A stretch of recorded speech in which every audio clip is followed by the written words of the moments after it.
Strong Dads wants to thank 4Speed on 50 for sponsoring today's show. If you like classic cars, great food, and a taste of Americana, you have to visit 4Speed on 50's Diner, located on Route 50 in Lawrenceburg, Indiana. Stop in today for a meal and an experience you won't soon forget at 4Speed on 50's Diner.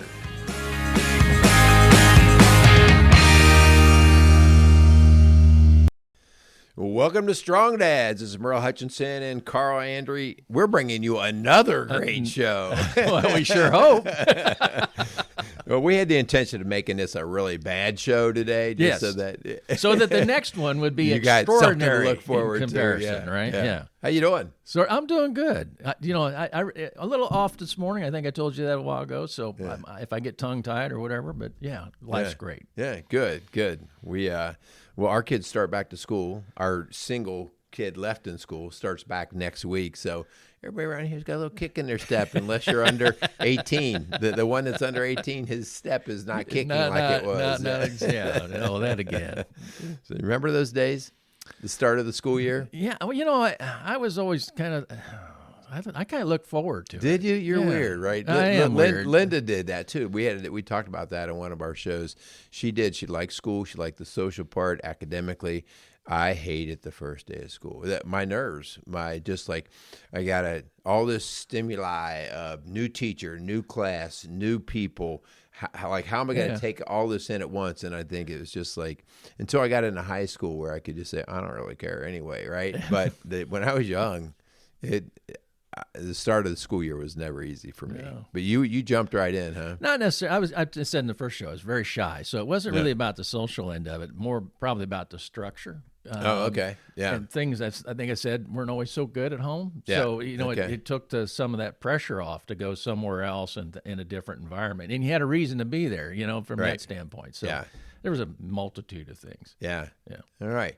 Well, hey, we have done 2 shows to this point dealing with pride. At first, it was kind of our anxiety sorts of things, right? Yeah.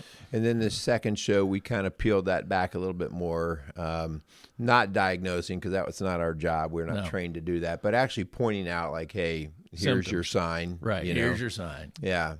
And today, though, I think we're going to hopefully just peel it back right to the absolute core of where the meat is. Yeah, where you have to really go. And I think some people might hear what we're going to talk about today and may just turn us off because... that would hurt my feelings. Is that pride? Suck it up, Buttercup, right? Yeah, but because this today, what we're going to talk about, I think, is what I think especially just about every man struggles with. I think every individual. It's the great. Yeah. It's the and before we started, I said, to me, this comes down to how do you find true peace and contentment. Yeah. But as I look at my life, other than if you have cancer or something like that comes in that you really have no control over, about all of our difficulty in life is tied to pride in some way. Yeah. Some of the drama, the tension, the problems, the interpersonal problems, the difficulties. It's all pride when you really boil it down. So this is where the meat is for finding true peace and contentment. Yeah, which is really different than I think, especially when you're young. If you ask, I think your average, high school to college and even young adult, hey, what's really important to you? What do you want in your life? I just want happiness. And you hear the word happiness. I want to be happy. I want to be happy. And I think that's really right where you start to not understand what this is about. Because chasing happiness is really a bottomless pit. Right? Yeah, I've done that. I've done all the variety of appetites that we develop. And especially, unfortunately, when you're young, there's been so much painted onto you, and I mentioned that earlier too with you, so much that you're looking at the future, trying to figure out how to navigate to get to that happiness. So many things have been put onto you that the compass that you're using is really kind of faulty because it's actually leading you in further into a forest. I love Dante's Inferno, where he talks about wandering and being lost in the woods. And it's a metaphor for him being at midlife and having lost his way, And I think a lot of people, we start out with a faulty compass, and we've got all these appetites that have been foisted onto us, and there we are pursuing them. Yeah. Let me thank our sponsors. Yep. And then let's unpeel this a little bit further. So, guys, we do want to thank our sponsors. They're great people, great guys, and business owners that believe in the messages of community and family and faith. And so we just want to thank them. We want to thank Quality Auto Mart, Casey's Outdoor Solutions, and 4Speed on 50 Diner. So if you do business or know anything about any of these guys and you run into them, please thank them. Thank them for their willingness to help support this type of messaging. And so, again, also thank all you who are listening. And as we say all the time, we hope that this strikes a chord with you, but maybe it strikes a chord with somebody in your mind that you're thinking of that you could say, man, this is exactly what so-and-so has been dealing with. Share the show. Share the show with them. And, you know, the bottom line is hopefully we can help some people. Yeah. People have At helped least us one. in our life. At least If it's one. just one. Yeah. You know, that's what it comes down to. Yeah. All right. So we've talked before about Solomon, right? And Ecclesiastes. And my favorite. Everything is meaningless, that sort of mentality. Yeah. So maybe let's unpeel that a little bit with with where we're going with. I got to get to the meat of what this is actually all all That's interesting. Contentment. You took me in a different direction there. I wasn't ready for that. I like to do that. Yeah, that's good. Well, you know, I said Ecclesiastes was the only book of the Bible that I could read when I didn't want to read the Bible, when I didn't really have anything to do with Christianity. It's been called one of the most dangerous books in the Bible. Almost didn't make it in the Bible, but the message in there, you know, when you read it, is just profound. I mean, you look at, and having just lost my father, and my mother has Alzheimer's, and I had the sole responsibility to sort their things out, and then dispose of it. And you really get the things that you accumulate. We always value our things more than anybody else. So when you get the list from the auction house of what the things brought, and you look at it and go, you have to be kidding me, you know? Oh, yeah. So you see all this stuff that we do, and he talks about the rich man dies the same death as the fool. Oh, man, yeah. And how everything's vanity. Now, I'm not saying that you just roll over and give up, but so many things that we put value on, he really points out in that book that we're here we're just a wisp of smoke. And you're out there chasing, and there's a man that did it all. With multiple zeros, and is a known smart, wise man, right? You're not just talking somebody who's trudging at the lowest level. This guy would be like multiple doctorate level, right? Until he let his appetite get the best of him. Yeah. So you got the wisest man in the world who made foolish decisions. His appetite got a hold of him, this desire for more, you know, and that was with the women he wasn't supposed to be with, the other religions. And I don't know how the mix is with the listeners. Yeah. The whole thing, I think from here on, we got tools, we got techniques. I frame everything in the relationship to God. So in Solomon, I look at him, you know, when we're talking about the Bible, to me, that's where the base for contentment comes and directs me. So the Bible talks, as we said, it's replete with references to pride or examples of pride. Yeah. Solomon is, You know, something, as you were talking about your parents, something that comes to my mind. I visit my dad every week. He's in a nursing home, full care, 90 years old, really can't carry too much of a thought anymore. Yeah. But I go in there, and I know you're even much better at this. You talk about you actually go visit with so many of the other patients that are in there, the residents, I guess is a better word. I look at them and I go, because I eat lunch with them and stuff too. Attorneys, everything, professional baseball player, business owners, plumber. Yeah, I mean it's across the board. But when they're in a wheelchair and they're drooling, or somebody feeding them. Yeah, it's a great. Everybody dies the same death, is what you're saying, and it's like, I don't know. You know, it all comes down to, and was there something too that really? I ate lunch with them yesterday, and every single one of them talked about whatever valuable relationship they still had. The one guy still had all of his family was still very active, and that's all he wanted to talk about, his kids, his boys. The other one, he only has one grandson that still connects with him, and he talked about that boy the entire time. And it wasn't about how much money they made. No. It wasn't about anything like that. It was about who is still in their life. And some, of course, have nobody, right? No visitors. And that's the sad ones. There's several like that. Yeah. And so anyway, I just got off on that tangent to say it's you look out there and you think, oh, these are just all these dying, sick people. And you're like, no, these people all came. You are them, right? There's your forward future. A few years, you There's got your future, if you're lucky. Because, one of the things with my mom and dad, I was fortunate in teaching financial peace that I said you need to buy long-term care insurance, which proved to be a godsend. It really did. So where mom is your better element as far as living conditions and things like that. You think about what's going on in some of these other facilities. Oh, yeah.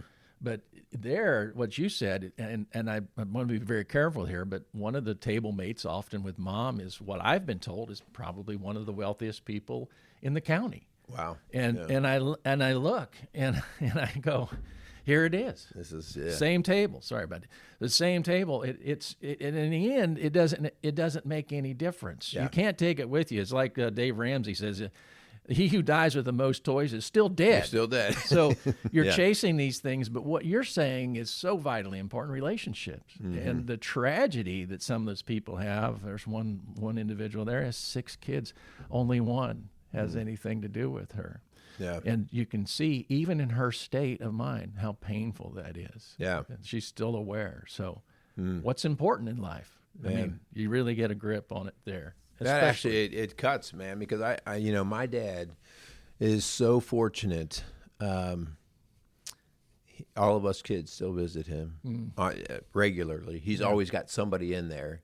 He says, no one ever visits me. Like, I've seen that. Oh, yeah. Hey, when was the last time? So my brother Ed or Ted or whoever, they don't ever come, but we all do. And but every time we come in, oh, Merle. Oh, yeah. Thanks so much for visiting. And look who it is. Yeah. And it just, and I look at so many of the others who no one ever comes to visit. And I think, man. And so, it just is kind of if that doesn't wreck you, if that doesn't humble you to go, I might need to think about this. Yeah. But anyway. Well, we've got a lot here to cover too. So where do you want to go? Start rolling. Well, let's go back a little bit more about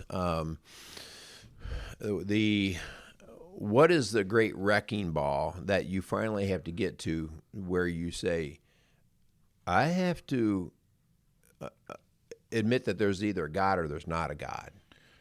Yeah, well, that's where I come down and I say that there's only one really, what we just talked about, there's only one really important decision in life. You might think it's who you're going to marry. You might think it's your career. You might think it's where you're going to live or how many kids you're going to have.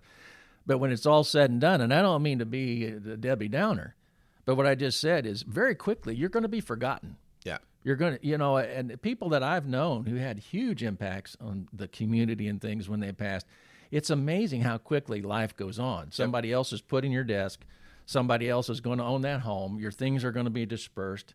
So when you think about what's possibly the only lasting and eternal thing is there a God? This is, and I don't know where you're at. If you're listening to this, you may think I didn't want anything to do with God. I'd had enough growing up. I'd seen enough. But there is really only one important decision, and that is there a God or isn't there? And if there is, what does that mean? Well, I can tell you, it either means God is everything or nothing at all. Right. So when we go back to our first show, when we talked about the fall before the fall, we see what pride does when we want to play God. And that's the big thing in our lives. A lot of times it keeps us from submitting to the authority of a God. The other thing is we don't trust God because we don't understand or know him. Mm-hmm. So you used a word that none of us like, that is submitting. Submitting. And so let's just say I say, okay, I believe there's a God. I believe there's a higher power, okay? And then I just let it go there. Yeah. I just leave it there. That's it. And I still go on and I live my life. But no, I believe that something big is out there that orchestrated all of this. Yeah. Is that enough? I don't think so. Why not? I said there's a God. All right. I know you exist. Yeah. What good does that really do? I can see you, Right. and I can acknowledge that I know there is a Merle Hutchinson in the world. Right. But what does that do for me? Knowing you, getting to know you, understanding the relationship is where the power comes from. Otherwise, you're a figure on a page, That's right. or a dot in a group of people. So I don't. Maybe that's the thing that somebody can live with. I can't. I personally feel, and one of the things that really hit me was in the Ten Commandments, "Thou shalt have no other God before me." Yep. So I take it as a great burden of sorts that we have to understand. Because I hear people say, "Well, I don't think God would X, Y, Z." Okay, so you've created another God. Yeah. You created the God, yeah. You have violated this rule. You have a different kind of God than what the real God is. Yeah. Which makes you God. Yeah, whatever it is. In your mind, right? Whatever it is, because you're crafting a God. And personally, I think a God that you can understand so readily, I don't think that's really, there's any power in that. Right. The mystery of God. So, I'm following you completely. So the idea here is, if I say that's a really cool race car, Mm-hmm. that's just an acknowledgement that there's a really cool. But if I'm going to truly, I need to drive it. You need to beat that thing. I need to get in it, right? I need to experience it, and once I experience it, I actually notice its abilities, its limits, its feel, everything about it. Yeah. And so, just walking by the car and acknowledging it really is nothing more than the acknowledgement. But there's no relationship to Right. it. And I'm sitting there as I'm talking, I'm thinking, I'm sure this is the case with you too. Your first car. My first car had so many little idiosyncrasies that if the average guy just jumped in to drive it, he'd be like, "What do you got to do to get this thing to run?" Well, you got to turn your head like this. You gotta have the shifter over here. Yeah. You gotta tweak the key like this, and then it runs great, right? Like Mine didn't have that. No, yours. No, mine was just don't let anybody run into the back of you because it was a Pinto. Oh. So my first car was a Volkswagen, and until I got the starter working consistently, I always had to park on a hill, so I could roll start it. Oh yeah. And so none of started. You couldn't look at any of my friends and say, "Hey, will you go move my car for me?" Yeah. They could be like, "It won't start." Yeah. Well, it started. It runs great. Yeah, it runs. Once you get it pushed and get it going, and every right? once in a while, I'd park on a flat surface somewhere. Hey, guys, I need about 4 of you over here to push me down. But the idea is you understand what it is actually about. And obviously, I'm off on a tangent, but the idea that's what it is. Yeah. Having a God on the shelf is not really a God. Yeah. I mean, and that what value is that to you? So your question is, like, I know you exist, I can see you exist, but the beauty of who you are is what's really valuable. And until you can experience that, otherwise you're just another name. You're just something else. And so, guys, that's why if you're listening, if you just run out of your head and through your mouth the idea that, I believe there's a higher power, but you're not in a level of relationship of actually driving it and experiencing it and letting it drive you, then it's all meaningless what you're saying there. You're still in the God throne in your own mind. Yeah. And so it's not until you go, well, what is it about this God? What does this God actually desire or want, or what's the connection back and forth? And that's where you got to start digging a little bit, right? That's where you got to start testing. And I've shared a story with you. It was a little pervert that when I was early on in recovery, that heard me lamenting about, I didn't want to have anything to do with God, and I had this really twisted idea and this is where I think a lot of people fall down. This is my personal opinion. You grow up, you watch your parents, you watch other Christians, you hear things on the television, you get a smattering of passages out of the Bible that might be distorted. Somebody's using it to beat you up or to twist the things around so they can justify what they want to do. You see all these things, but you never really take responsibility. So right. this little guy hears me whining about, man, if I need a higher power, I'm in trouble. I'm in deep caca because I don't want anything to do with that. Yeah. And he looks over and he hears my different complaints. He says, "You've got to get rid of your God. He's killing you." And it was one of the most profound things. Wow. Yeah. And I thought to myself, gosh, the idea of scrapping God, it seems so blasphemous. Yeah. But what I realized at that age is I had never taken personal responsibility. I had never read the Bible, and I didn't read the Bible for a while. But what I did, I started studying all the world religions and kept looking. And finally, I took ownership. And I think that's so important because you can go into church, you can sit in a church, just like you can sit in the garage. It doesn't make you a car. Right. You know, and you can hear about God, and you can see what the world is saying about God, and see what other people do who profess God, and come up with a completely different picture than what God really is. So yeah, we're on the car talk there a little bit, and the idea, I'm sitting there as you're talking, I'm thinking, I can go from lot to lot and test drive cars my entire life, all day long. Yeah, but ultimately, what is the car that's going to perform day in and day out? The one that is practical and useful, and that's the God that you finally came to, like the God of the Bible. And why? For me, Then the question is like, why? Why was that the most? Why can I listen to Carl and Merle here and go, why that God? Well, a lot of people get uptight, and this is going to be controversial. A lot of people get uptight when people read other things and things. They try different things. I did it all. I built a sensory deprivation chamber. I don't remember. Oh, yeah. I would have jumped naked on a trampoline at 6 a.m. if it would have meant that I could understand or develop a relationship with God. I think if you're hungry and you stay hungry, the Bible says, seek and you shall find. Yeah. Knock and it shall be open. I think when you become complacent, when you have just enough God to be dangerous, that's a problem. I think just search, ask, plod forward. I had what somebody's called for other people divine dissatisfaction. It was just, that's not enough. You just need to keep, God is bigger than anything I'm ever going to really completely understand. But I think in order for you to ditch your pride and be able to understand that it's not about you, you have to trust. Yeah. It's like you're not going to step out on a board unless you know that thing's going to hold you. And the closer you can get to understanding that, the more likely you are to be content with what you've got, what's going on in your life, and what's not going on in your life, and trust God. But too many people, they don't have that kind of relationship. Yeah. So. The scripture that rocked me, because I was still wanted to have this thought of there could be other possibilities, the higher beings of all kinds of different. Oh, I did all that. Right. I still was there. And, but I was searching. I was searching, like I got to find something because I got to get more meaning and understanding of how to approach the next days. And it was actually verse John 14:6.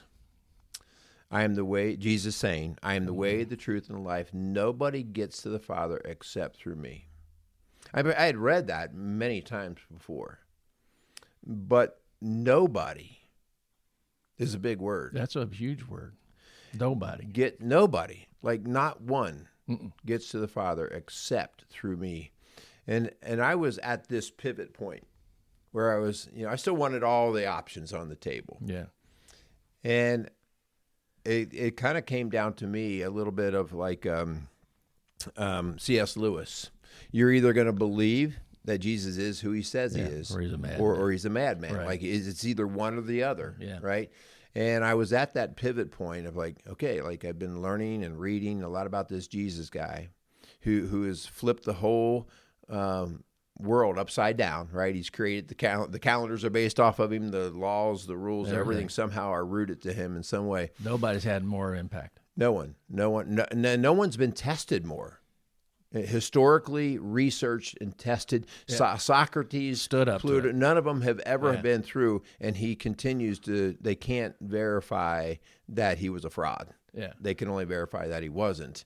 And so that was really a game changer for me, that if he is who he says he is, and he says nobody, it was time for me to go, then he is my God. Mm-hmm. It was really that for me. And I know that's so simple, but then at that point, I could read his words and go, Well, he said it, so it's truth. He said it. It's truth. Yeah. And if I don't agree with it, guess who's wrong? Which was some of that humbling, like, I don't agree. Be wrong? Now, if I don't, sometimes I don't understand it. Right. And that's frequent. Like, I don't quite get that. And then you got to learn, like, well, what was the context of what he was saying it in? And what was maybe some of the Hebrew or Greek that he was pulling from that maybe our language doesn't include well, you know? But that was a game changer for me. Like, okay, he either is who he says he is or he's not. Which one you going to buy? Right. You know, you said something a while ago I want to make clear, and not that I have to justify. For some of you listening out there, we're talking about the Bible, we're talking about God. And for most people, you know, I said I did, you know, you were talking about earlier about all the different, I thought, I looked into panspermia. I don't know if you know what that is or not. That sounds weird. Okay. It's where. Panspermia? Yeah, it's where the theory that. Is that like all sperm? No. Aliens came down. You know, the Garden of Eden was probably an alien ship, you know, and then, you know, and they planted life. I mean, do not, I can't tell you how much I have digested. You know, when it came to evolution, I read Origin of the Species. Read, you know, I went through took it all apart, all these components that are vying for their competition, trying to erode. Today, I realize trying to erode the base. You know, this frontal attack that's been on the Bible for years, millennia. So it wasn't just a focus on that. I looked at the science. I looked at all these things. And for me, back real quick, when I read the line in the Bible, when I started reading the Bible simply for an intellectual pursuit, I'm just going to read it to see what this thing says. I got to either Jesus got up or he didn't. And if he didn't, then this is meaningless. Yeah. That to me was the big sentence. I looked at it, it's okay, so how do I know? And then I started studying the lives of the apostles and how they died. Yeah. Listen, folks, I'm going to tell you, no matter how big a con it would be that I'd be trying to pull off, you start threatening to cut me in two with a saw or hang me upside. Yeah. You know, these people. Yeah, I'm going to bail. I'm going to bail. Yeah. This is, I didn't make the money off of this I wanted or get the fame I wanted. It is a lie. That to me was the turning point. It's like, look at their lives. These people were convinced they died horrible deaths, and they pursued it to the end. They saw him, and I just said, that's good enough for me. Yeah. Seriously. Yeah, guys, thanks again for listening. Thanks to our sponsors, Quality Auto Mart, Casey's Outdoor Solutions, and the 4-Speed on 50 Diner. So, again, thanks to those guys. We also thank all you guys. Hey, if we can help you in any way, please, you can go to the website of rocksolidfamilies.org, and there's a phone number there as well. At our office, it's 812-576-7625. You got a question or you just want to run something by us in some way, please feel free to reach out. So pretty much all we got. Go out there and be a strong dad.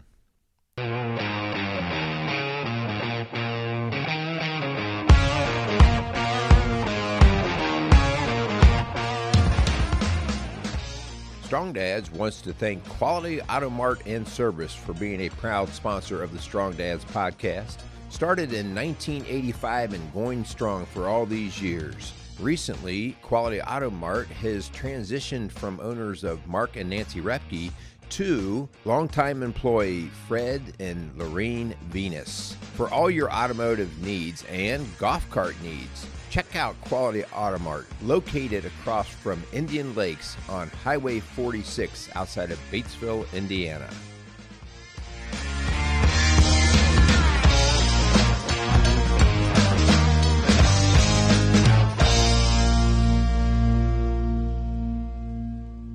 Casey's is a premier garden center and gift shop located in Lawrenceburg, Indiana. Casey's offers a wide selection of plants, landscaping materials, home and garden decor, and gifts for every occasion. Casey's is committed to providing exceptional service, a unique shopping experience, and value to every customer. Stop in and see what makes Casey's so unique. Located at 21481 State Line Road, Lawrenceburg, Indiana, or call 812-537-3800.